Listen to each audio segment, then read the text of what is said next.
ante todo, buenas tardes y muchas gracias a la Cámara, a Irene, por el espacio, por darnos la posibilidad de estar acá presentes esta tarde.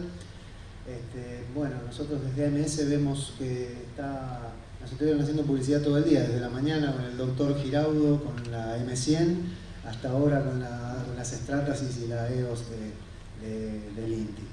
Así que, bueno, voy a comentarles un poco. Nosotros estuvimos hasta la semana pasada, la anterior estuvo la feria Fornext en Frankfurt, y bueno, se vieron un poco las últimas tendencias en lo que es manufactura aditiva, y realmente lo vamos a concentrar un poco en combinación con lo que es la manufactura extractiva y la manufactura aditiva. ¿Funciona? Estamos. La manufactura aditiva y la extractiva en comparación en cómo se van mezclando ambas tecnologías y cómo se va haciendo una relación simbiótica entre lo que era antes conocido como solo impresión 3D y hoy día ya es manufactura aditiva como parte de un proceso de producción. Bueno, nosotros, esto es un poco lo que somos nosotros, AMS, representamos a varias empresas siempre ligados a la industria. Una para atrás, tenemos en principio, bueno, básicamente todo lo que tiene el INTI, Stratasys, SAIS, EOS, bueno, estamos todos ligados muy a lo que es la manufactura y a los procesos alrededor de la manufactura que le dan productividad a ella. Entonces, tenemos a Stratasys, como ya lo habrán escuchado hoy todo el día, representación local de Stratasys, donde damos servicio técnico, entrenamiento y todo lo demás. Y EOS también en lo que es impresión de metal. El siguiente. Lo que se ve un poco cuando se habla de la revolución de la industria 4.0 y la cuarta revolución industrial, y la realidad es que sí, está ahí, se ve presente y ya se ve en la industria, y aunque no lo crean, acá también, en Argentina también está implementado en varios lugares. Tecnologías muy interesantes. Luego lo vamos a ver, al final de todo se ven algunos ejemplos, pero todo lo que es sistemas ciberfísicos, bueno, todo lo que es la integración de datos, que ya habrán estado hablando y estuvieron escuchando en el día en otras presentaciones. No los quiero aburrir, lo voy a pasar rápido porque si no ya vamos a repetir un montón de cosas que ya vieron en el día. Así que, pero en principio es proceso extractivo, proceso aditivo. La realidad es que ambos procesos vamos a tener, hoy día lo que tenemos es la extracción de viruta como proceso inherentemente no eficiente en comparación con el proceso de manufactura aditiva, que partimos de la nada y obtenemos un producto. Y si queremos pensarlo de una manera lógica, tenemos que pensar, primero tenemos el CAD, todos vamos a tener el CAD y lo tenemos desde históricamente y hace mucho tiempo. Y existe con los sistemas CAD-CAM, pasábamos con los sistemas CAD-CAM a las máquinas CNC, arrancábamos de un bloque de material, terminábamos teniendo un producto. Posterior a eso que venía el control de calidad, producto terminado. Con la manufactura aditiva lo que se está dando, es que este proceso se está cerrando la cadena, y eso es lo más importante de lo que vimos, de lo que se vio en Alemania. Que hoy día ya no es solamente impresión de metal lo que hablan, o impresoras de metal, impresoras de plástico, impresoras de metal o impresoras. Lo que se habla es de procesos. Todo el mundo habla de procesos. Hoy día hay un montón de expositores que no tienen nada que ver con la impresión. Son proveedores de servicio de metrología, servicio de control de calidad de las piezas producidas, todos servicios de postproceso, fundamental también, lo habrán visto en el día que me estaba hablando. Entonces, todo esto tiene que ver con esto mismo, con esta integración. No es que esto desplaza y corre a la manufactura extractiva y la va a quitar del mercado. Al contrario, lo que se está viendo es una integración. Y eso ya lo que se puede ver en muchos lugares hoy día. Máquinas CNC y al lado una Fortus, por ejemplo, una Fortus 450, que es una máquina de producción, o como tienen en el INTI, la EOS 290, que todavía para nuestros mercados son equipos un poco costosos todavía, pero ya se va a ir viendo en el futuro cómo se van integrando. Siguiente.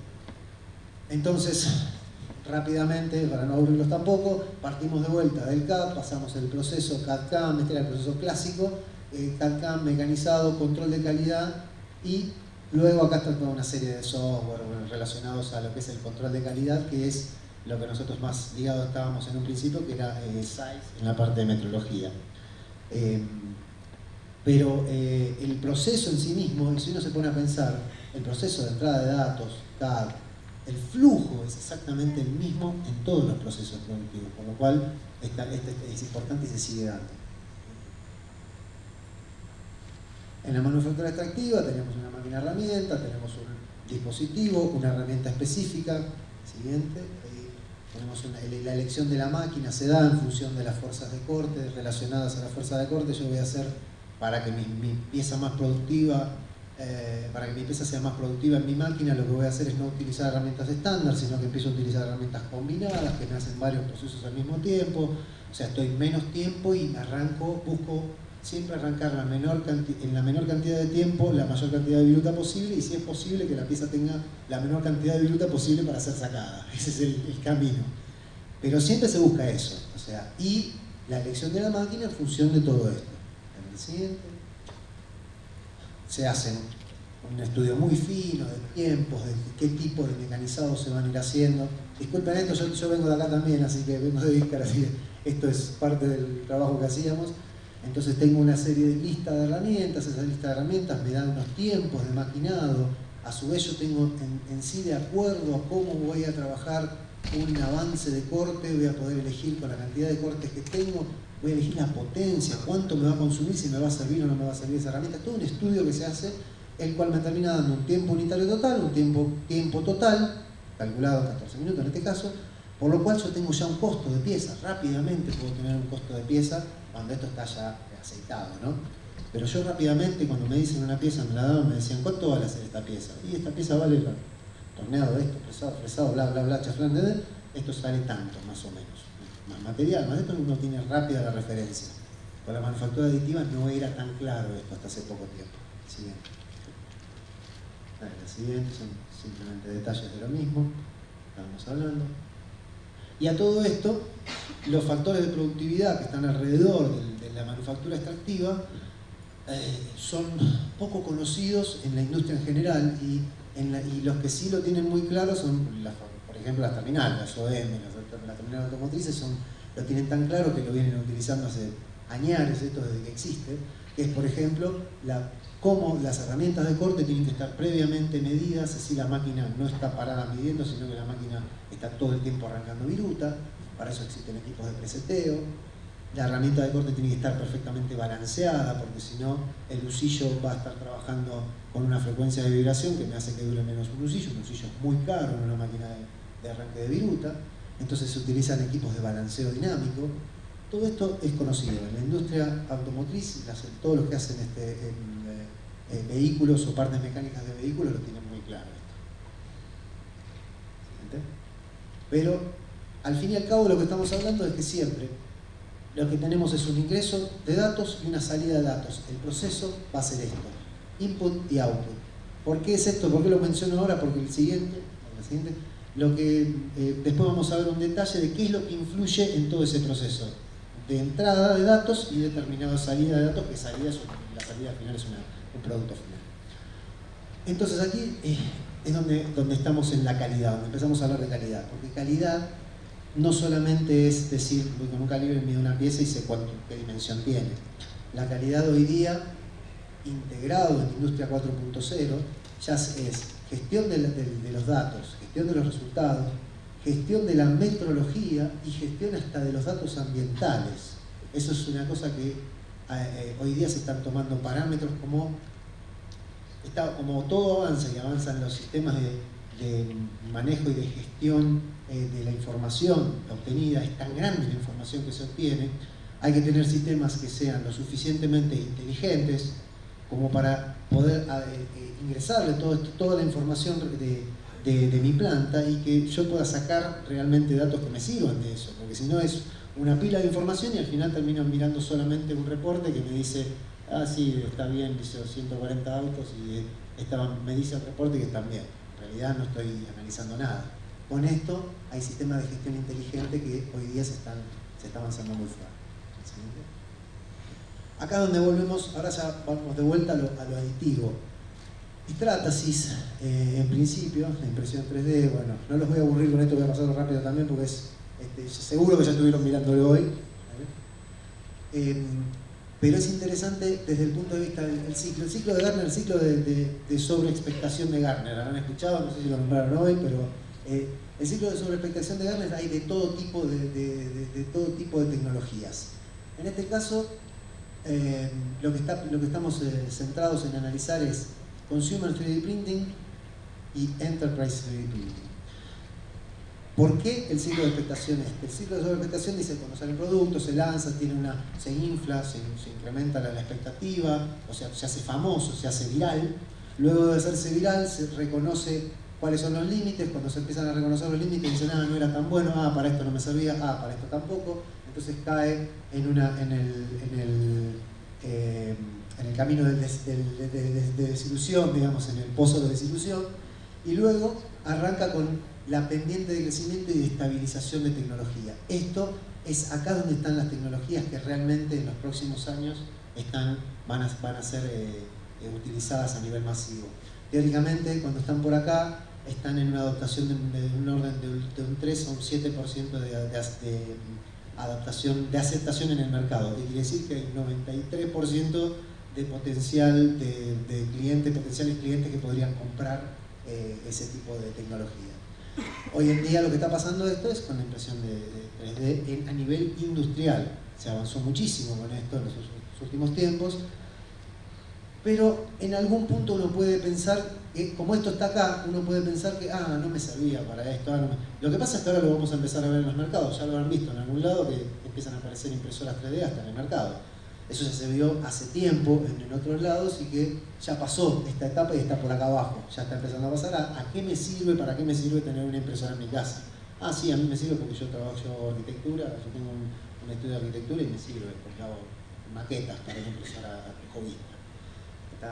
Distinto es el caso de la impresora industrial donde estoy buscando donde tengo una aplicación específica para darle a la máquina y en esa aplicación específica tengo un resultado económico. Un poco acá la gama de lo que está en el mercado hoy día, desde la serie idea, diseño, producción, a todo lo que ya conocen, la mayoría ya lo conocen. Adelante. Esta está buena. Acá donde hablamos de impresión 3D y sistemas de producción 3D. Cuando hablamos de impresoras 3D, hablamos de las impresoras de lo que decíamos recién, las impresoras hobbyistas, impresoras más de gama de arranque, donde obviamente hay un montón de FDM, están las DLP, bueno, hay un montón de tecnologías, y en la parte de esto es lo interesante, en la parte de producción, sistema de producción, te dice, bueno, Stratasys dice, PolyJet es una tecnología que es interesante, a la parte médica está dando un soporte muy interesante. En la parte industrial no es tan visible eso, pero sí está muy claro la posición de LSLS y el DMLS. El SLS, Selective Laser Sintering, que es para polímeros, y el DMLS para Direct Metal Laser Sintering, que es la máquina que vieron antes, la EOS. Entonces, todo lo que es teóricamente producto final o de aplicación final en ingeniería, va a estar de este lado, va a estar aquí. Entonces van a estar por ese lado. Y las FDM de alta gama, que son las FDM tipo la que decían en la Ferrari, que es una Fortus, en realidad es una máquina de producción, por eso se la conoce como una Ferrari. En realidad lo que tiene es que es una máquina que trabaja 24/7. Está todo el tiempo andando, lo único que uno hace es ir a la bahía de carga, pongo cartucho y sigue andando. No lo voy a aburrir. FDM ya lo conocen. PolyJet es la inyección de resina líquida con luz ultravioleta para polimerizar. Tienen algunas cosas interesantes la tecnología PolyJet con el tema de materiales blandos, por ejemplo, los materiales símil PVC o materiales translúcidos, flexibles, ese tipo de cosas que hacen que el corazón que vieron ahí en el stand nuestro es justamente el ejemplo claro de toda la gama de productos y materiales que se pueden imprimir en una impresora de alta gama de PolyJet. Aplicación industrial no tiene, aplicaciones médicas se le han encontrado muchísimas y en laboratorios de investigación y desarrollo tienen una aplicación muy, muy interesante. acá estamos un poco más limitados en Argentina para este tipo de tecnología. Sin embargo, el ITBA lo tiene. El ITBA tiene una J750 que es la última máquina de esta tecnología que permite hacer ese corazón, por ejemplo. Y lo tienen en Buenos Aires. Hace un mes inauguraron el Demo Center en Buenos Aires. Por último, el tema de las tecnologías estas es la de NSLS, DMLS, lo que estuvo hablando antes Simón, o sea que acá van a ver algunos casos parecidos.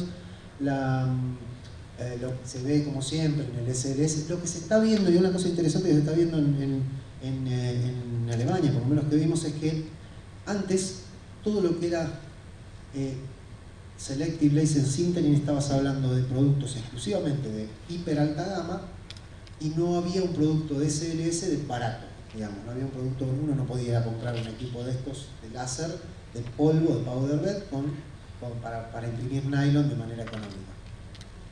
Y hoy en día empiezan a aparecer algunas marcas haciendo algunos equipos. Hay que ver cómo resulta esto, porque esto todos prometen en la feria, están todos diciendo esto es lo mejor del mundo, pero hay que ver cómo resultan en el tiempo. Pero ya se están viendo equipos y eso es importante, que se están viendo jugadores que antes no estaban y se están viendo muchos grandes jugadores ingresando en el mercado, y eso es lo más interesante. Antes la cúspide del triángulo, digamos, de lo que era la tecnología de base, la tecnología en el medio con la tecnología profesional, y la cúspide del triángulo estaba formada por 4 o 5 empresas nada más que hacían equipos los equipos de DMLS. Estamos hablando de EOS, estamos hablando de Arkham, estamos hablando de SLM, hablando de 2 o 3 marcas que uno ni siquiera las conocía. Bueno, hoy día están en el juego Trumpf, están en el juego Moriseki o DMG Mori, está en el juego Hewlett Packard, se metieron en el juego con unos stands gigantescos y invirtiendo un montón de dinero, y General Electric que compró a Concept Laser. Concept Laser era también competencia de EOS. O sea, en el mercado se entiende que está creciendo de manera muy agigantada. ¿Por qué? Por este motivo, están apareciendo los jugadores grandes. Si no les interesara esto, no estarían metidos en el negocio, digamos. No se meterían en el negocio. Está empezando a tomar madurez. Eso es lo que se empieza a ver. Bueno, acá algunos ejemplos. Ya lo vieron con Simón, esto así que no los quiero aburrir. Es sistemas de la EOS con los sistemas de manejo del polvo. Acá esto por ahí es interesante. El manipuleo, que lo que estaban nombrando, que era complejo, que había que tener cuidado con el manejo de los polvos. Siempre hablando de metal, polvo metálico.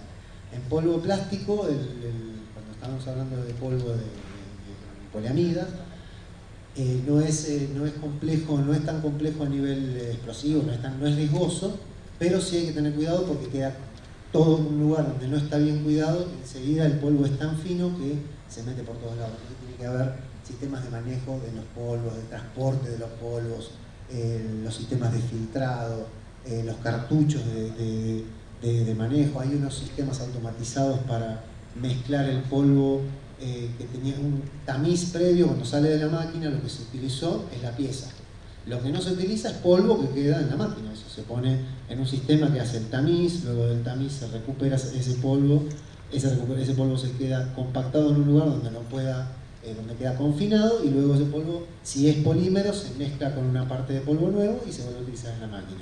Si es metálico, se vuelve a utilizar ya con el filtrado. Siguiente. Y ahora el caso del patito, el caso del pato, no sé si ya lo vieron hoy, por ahí lo vieron hoy a la mañana, no. El caso del patito, ¿por qué? Porque hoy día, bueno, en este caso, para el que no lo conoce, es la clásica explicación de la impresión 3D en bajo volumen. Cuando yo tengo que hacer un patito, digo, si tengo que hacer 10 millones de patos, no tengo duda, voy para allá. El molde que tengo que hacer para hacer el pato no me cuesta nada en comparación con, o sea, se amortiza entre las 10 millones de piezas y no tengo un costo elevado, puede estar por acá con el precio. Si yo tengo que hacer 700 patitos, ya el molde me empieza a pesar. Si yo tengo que hacer 100 patos, esta diferencia es el costo del molde. ¿Está? Y esto es exponencial. En realidad, si un patito vale un peso y el molde me vale 250.000, y me va a salir 250.001 el valor del patito, un patito solo. ¿Está?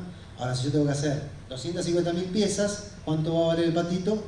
$1.001.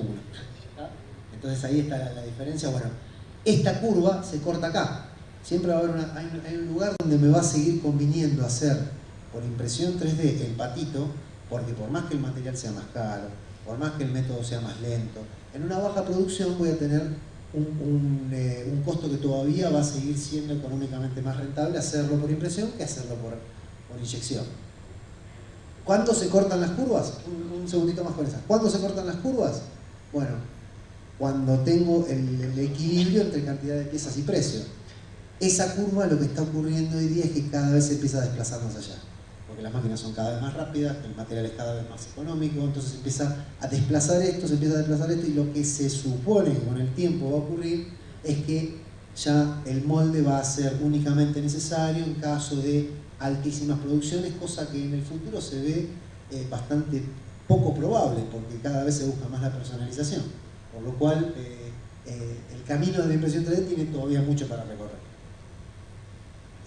Y el punto interesante en combinación con lo otro es el caso de la pieza y la complejidad de la pieza. ¿Cuándo se supone que tenemos que utilizar manufactura aditiva? Hay gente que uno va a verlo y dice, yo quiero comprar una impresora. ¿Por qué? ¿Qué tenés que hacer? No, tengo que hacer un bloque cuadrado así, de metal. Pero, ¿para qué lo querés hacer? No, porque me dijeron que lo mejor que hay es la tecnología que se viene. Pero si tu aplicación no sirve, no tiene sentido utilizar manufactura aditiva. Ahora, si vos me decís que esa pieza, vos lo que querés lograr es una pieza que sea más liviana, que es más compleja, que esté hueca adentro, que tenga, no sé, empezamos a meterle ingeniería a la pieza, empezamos a hacerla más compleja. La quiero hacer hueca adentro, que sea una cáscara, ya está, ya no la puedo hacer mecanizada. Si le quiero que sea una cáscara de 1 milímetro de espesor, hueco. Entonces ya tengo que hacerlo sí o sí por manufactura aditiva. Entonces lo que se busca siempre es cuándo una pieza es apta o no para manufactura aditiva. El technical fit o la complejidad técnica versus el economical fit, que cuánto es más caro o más económico una pieza.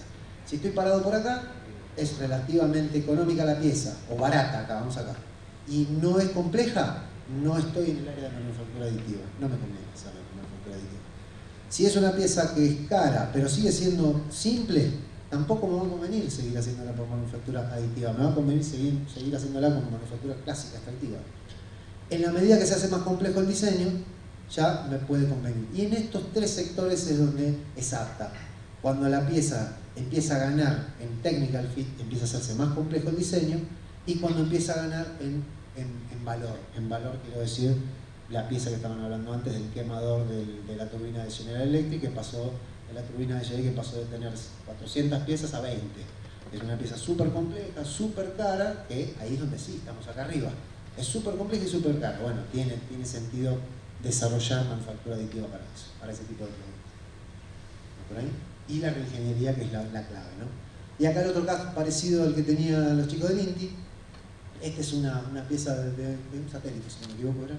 Es también una pieza de EOS que tenía en aluminio una pieza clásica, un soporte clásico, el cual lo rediseñaron de manera de lo que estaba hablando hoy Simón. Al rediseñarlo ganó un 40% de peso, se redujo un 40% del peso, un 40% en el peso. Esto es una pieza que va al espacio, lo que estaba hablando hoy Simón. Es increíble, esto es una cosa que hoy no tiene sentido pensar en otra situación. Por otro lado, para hacer los diseños cada vez más complejos se está volcando mucho y se está viendo mucho eso. Y ya en la For Next yo lo fui, específicamente fui a verlo, yo ya lo había visto a principios del año, y ahora fui a verlo a ver cómo estaba desarrollado este tema, en lo que le llaman live parts o live modeling, que es el modelado de pieza viva, el programa hoy de un soporte que con un esfuerzo, otro soporte con otro esfuerzo, y que el sistema me diseñe la mejor opción viva. Es como si fuera que me diseñe una rama, un elemento vivo. Entonces cuando lo termina diseñando el sistema me da, no sé, 40 opciones de diseño de acuerdo a las restricciones que yo le doy, y esas 40 opciones yo puedo elegir cuál es la que más se ajusta a lo que necesito yo. Termina siendo una pieza súper liviana, una pieza que no se puede mecanizar por la forma extraña que tiene, que parece una rama, por lo cual eso está ligado directamente a poder avanzar con manufactura aditiva. Por lo cual en el futuro está claro que en ese sentido los diseñadores espero que no haya muchos diseñadores acá, pero van a tener un trabajo distinto por lo menos. No va a ser un trabajo, no se van a quedar sin trabajo, lo que tienen que adaptarse seguramente, porque va a ser un trabajo más de buen criterio de selección de diseños más que el de diseñar propiamente dicho. ¿Siguiente? Y acá lo que les decía antes, un poco lo del control estadístico, cuando yo tengo una entrada y una salida, tengo un CAD, y acá tengo una pieza, en el medio tengo un proceso y ese proceso tengo mano de obra, tengo maquinaria, tengo material, tengo un método, tengo un ambiente y un mantenimiento. Eso se va a dar tanto en la manufactura extractiva como en la manufactura aditiva. Es sumamente importante. Lo único que va a cambiar acá es que la máquina, en lugar de ser un centro mecanizado, va a ser una impresora 3D de metal o de plástico cualquiera. Para eso, cuando empezamos a hablar de manufactura extractiva, cuando estamos hablando del proceso clásico, ¿qué es lo que nos piden hoy día? ¿Contra qué se compite? Se compite contra el CP y el CPK, que son las capacidades de proceso. No hay otro sistema de control que yo tenga. Acá hay industriales, hay gente que sabe mucho de este tema, y lo que pide la industria hoy día en la manufactura extractiva es que yo tenga una capacidad de proceso X, un CPK, que yo pueda entregar una cantidad de piezas bajo control y que mi control estadístico diga que mi CPK es de 1.7 o más. ¿Está? Que eso es que están la cantidad de piezas que se encuentran por probabilidad dentro de la tolerancia o no. Eso mismo es lo que me van a pedir en manufactura aditiva. En manufactura extractiva es el día a día. Ahora, contra esto se compite, a esto es a lo que hay que llegar. Entonces, si yo tengo cada vez más variedad de piezas con mayor complejidad, porque lo puedo lograr, los diseños los puedo lograr, tiene esta pieza, la vieron allá abajo, puedo lograr lo que quiera, la libertad que tengo con el diseño en manufactura aditiva es infinito, el límite está ahí, el límite es la imaginación. Ahora, cuando lo quiero transportar a la industria, voy a tener estas restricciones que voy a tener que empezar a cumplir. No quiere decir que no se esté dando. Esto es lo que tenemos hoy en día trabajando, por ejemplo, en nosotros mismos en AMS. Tenemos estas piezas que son para una terminal acá en Córdoba. Esto es un rediseño, este es un faro, y adelante del faro se le hizo la manija, porque es un control, es un calibre de control. Y ellos lo estaban haciendo de manera, no sé, agarraban un faro, le pegaban una manija. Bueno, esto es un calibre de control para una terminal automotriz de acá, esto es para Aguas Argentinas, estos son para proveedores de partes de vehículos y motos, esto es de Scania, estas son piezas, bueno, estos son clientes de aquí de Córdoba, pasamos siguiente. Esto es FATE, por ejemplo, si FATE compró una impresora, esto está impreso, esto es un polijet. Hacen el diseño del lateral y de la banda de rodadura, y los diseños los validan directamente con impresión. Hacen la franja y eso es lo que validan internamente el diseño. El fabricante nacional diseña localmente. Y esto lo están haciendo, estos son unos calibres de soldadura de Mercedes-Benz, por ejemplo. Esto está hecho en Ultem, y el agujero que se ve acá, esto reemplaza este calibre que tenían acá. Era una pieza de chapa que ponían de referencia, y venía el soldador, una soldadora de punto manual, venía embocado en el agujerito y soldaba. Ahora lo que hacen es colocar esta pieza no la tienen que tocar, van con el brazo de soldadura y lo embocan en el mismo, y una pieza plástica ahora es mucho más ergonómica, más liviana y en un material que resiste. Todas estas son aplicaciones hoy de la industria de hoy en Argentina. Siguiente. Bueno, esta por ahí, algunos la conocen un poco más, estas son las piezas que son unas carcasas, estos son unos soportes para una de las terminales de acá de Córdoba, unos soportes para el transporte de piezas dentro de un sistema de movimientos de partes de fabricación de caja de cambios. Esto es un faro trasero de la Volkswagen Amarok, por ejemplo, están las tres partes, es un calibre de control que se utiliza en el Pacheco. Lo quisieron verificar, tenían unos sistemas muy antiguos para hacerlo, lo quisieron verificar con impresión con manufactura aditiva, se dieron cuenta que con esto estaban logrando hacerlo con mucha mejor calidad y en mucho menos tiempo. Entonces, como resumen de lo que veníamos diciendo, lo importante ahora que se ve venir, y que es lo que se está viendo venir, y que ya hace tiempo nosotros veníamos viéndolo, que es lo que se venía, es esto de que el control de calidad ya no es un control de calidad para piezas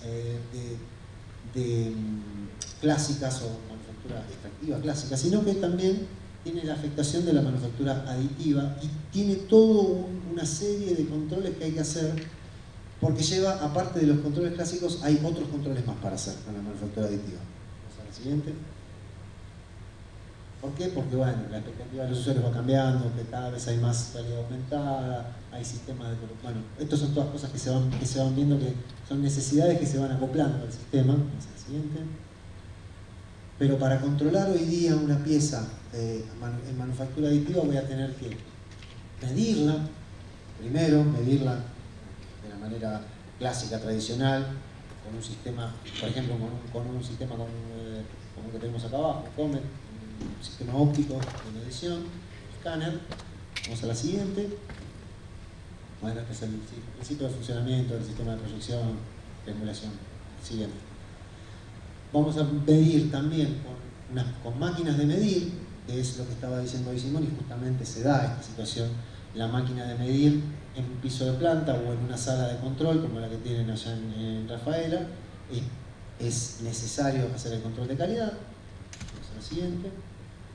O bien, y ahora se agrega, mejor dicho, no bien, y ahora se agrega el control de la estructura interna, porque eso antes no estaba en duda. En una barra o en un bloque, yo mecanizaba y entregaba la pieza y se acabó. Tiene que tener el valor del acero y el valor del... No le interesaba a nadie porque saben que es acero, punto. Ahora, con manufactura aditiva, yo estoy haciéndolo capa por capa, me dicen, alguno puede llegar a decir, ¿y eso no tendrá poros? ¿Tendrá la misma resistencia mecánica? Ustedes mismos lo preguntaron hace un rato. Bueno, para eso está el control de tomografía. En esto va la siguiente.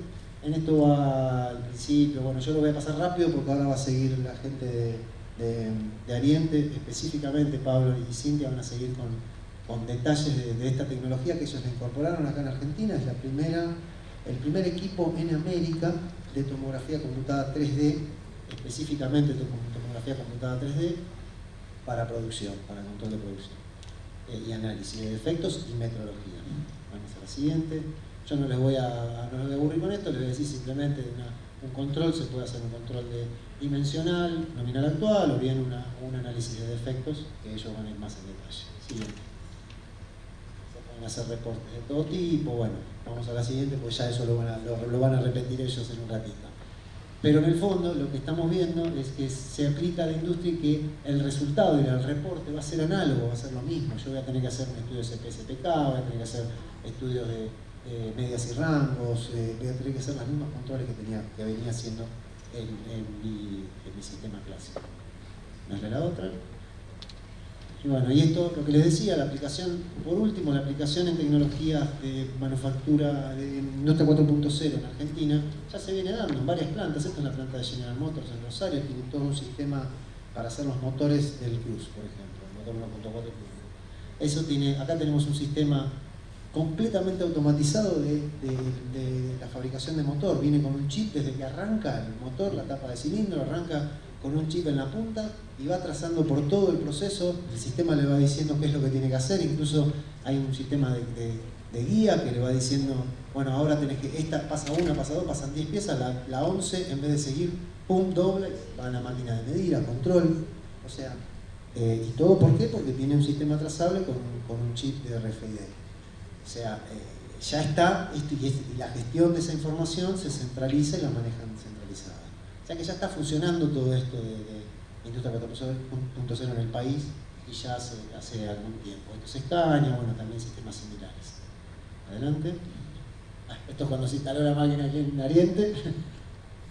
Y la siguiente, esto es en Alemania, bueno, lo que se vio, algunas de las cosas que vimos en Alemania, que es mucho de lo que estábamos viendo hoy con Simón, que presentó Simón también, que es todo lo que son piezas en rediseño, lo que son moldes con canales conformales de refrigeración, piezas de diseño de tipo live parts, y acá otro sistema de refrigeraciones conformales, por ejemplo, en metal.